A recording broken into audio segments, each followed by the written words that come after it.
Hello, my name is Amisha Kapoor, and this is my Lab 1 video report. And so I would say the general purpose of this lab is not only being familiar with the modeling software, and so this includes Tracker, but also GlowScript, but also being able to look at a real life situation, determine the knowns and unknowns, and being able to identify how to calculate and update your velocity and your position. And then you want, as like another purpose, you want to be able to look between two different models and to identify potential errors or differences between them and what could be some of the causes of that. And so for my experiment, I rolled a red exo marker on the ground next to a meter stick and took a video of it and uploaded it into Tracker. And so that would make my system the red expo marker and my source nothing. And so one of the reasons for that is if you see the picture on the left-hand side, we're actually measuring, like my first time step starts after the force has already been applied, which is why the source is nothing. And we partially did that for accuracy in movement because the hand was previously covering the marker.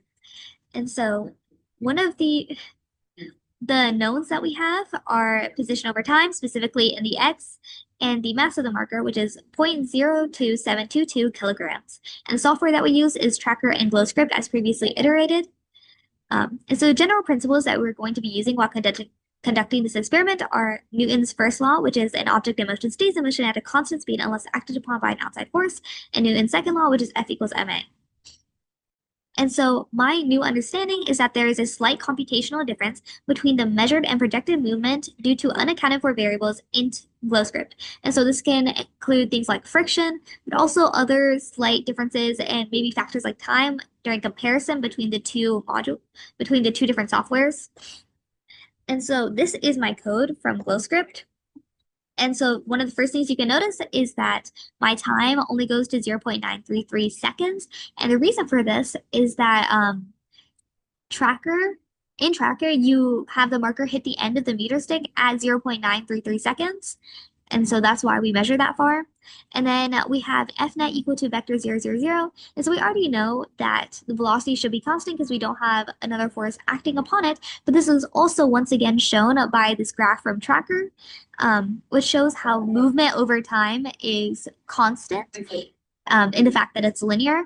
And so because it's moving the same amount every single time, we can say there's no acceleration, which by F equals ma tells us that fnet is equal to vector 0, 0, 0.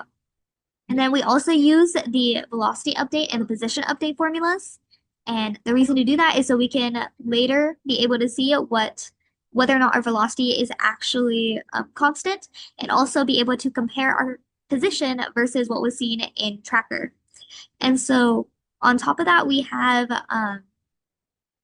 defined our ball's mass, which once again is 0.02722 in kilograms.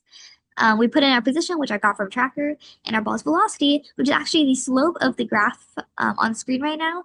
And that's because this graph is position in X over time, which effectively is the velocity in the X component over time.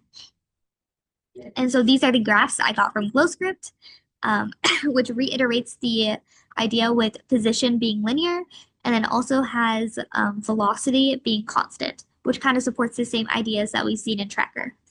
And on the right-hand side, we have the values that we got, including the time and the X position values and the actual model made by GlowScript. And so lastly, this is the graph that I got.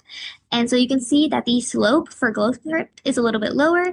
And so one of the reasons for these differences could be friction, but it could also be because whenever I was getting and comparing the values, the time, but because Tracker rounds its time, the times were, even though they're as close as possible, they're a little bit off by the third decimal point, which could be a reason for this difference between the projected time and like position over time versus the actual position over time.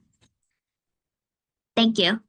So I initially set my results in the positive X direction, but even if I had set them in the negative X direction, all I would have done is change my velocity to be negative. And as for what my observations mean,